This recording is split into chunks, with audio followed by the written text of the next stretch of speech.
quick question, Gavin. You were talking about the importance of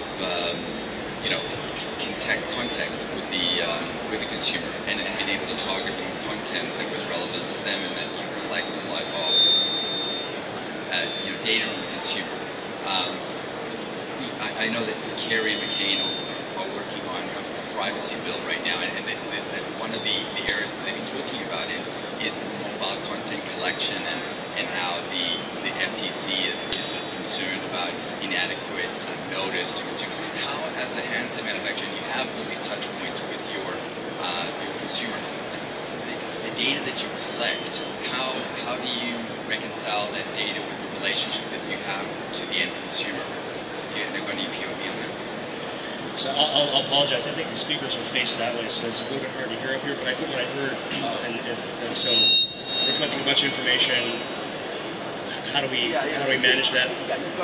You have access to lots of private data. Yeah. So how are you treating that data? Okay. It's becoming a big concern with privacy bills that we okay, right, yeah. FTC and inadequate notice. No, I mean, you're right. I mean, this is a very, very sensitive topic, especially in the U.S. markets in particular with CTIA regulation, PII data, management of that data. There right now are a lot of, technical as well as regulation requirements. In particular, because we also sell our products through carriers. Carriers themselves also have very, very stringent requirements about how we manage and can use that information.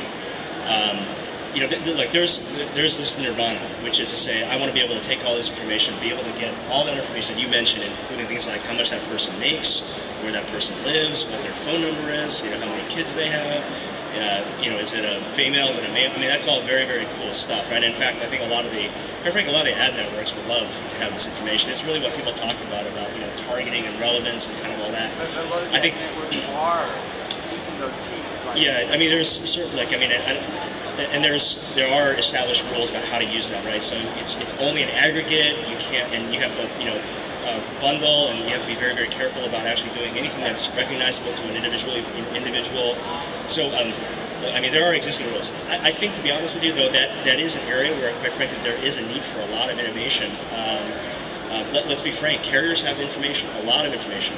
OEMs have a lot of information. Service providers have a lot of information. I think the reality is, how can we leverage that information in such a way that, one, consumers trust it and trust the provider, and two, that it's being used in such a way that's not malicious and can be value added to either the experiences they're delivering on their devices or helping, quite frankly, make it more overall becomes a benefit to a consumer, not a hindrance or not a hurdle to the consumer, right? So I think these are all, I think there's a huge opportunity, quite frankly, for a really interesting startup somewhere to go figure this stuff out. And I know there are a lot of companies that are trying to sort through it, but I think a lot of folks... There's one over here.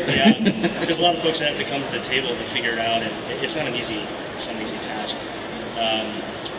But yeah, so from Samsung's perspective, we do have some information. We do have middleware on our devices. We do use it. We do collect some of that information. Quite honestly, we're still at very much phase one. So meaning, there's information there. I guess there's a question as to how actively you're using that data. Yeah, so I mean, and that's what I was going to try to address. We're kind of at phase one, which is just, do we have the mechanics and the tool sets to do this, and how do we do this from a legal perspective, from especially working with the carriers, and how do we do that in such a way that it's not going to legally put us at risk and all that kind of stuff. And then the secondary part of that is, now that you have all that information, what are you going to do with it? How do you actually translate all that data into something that is usable?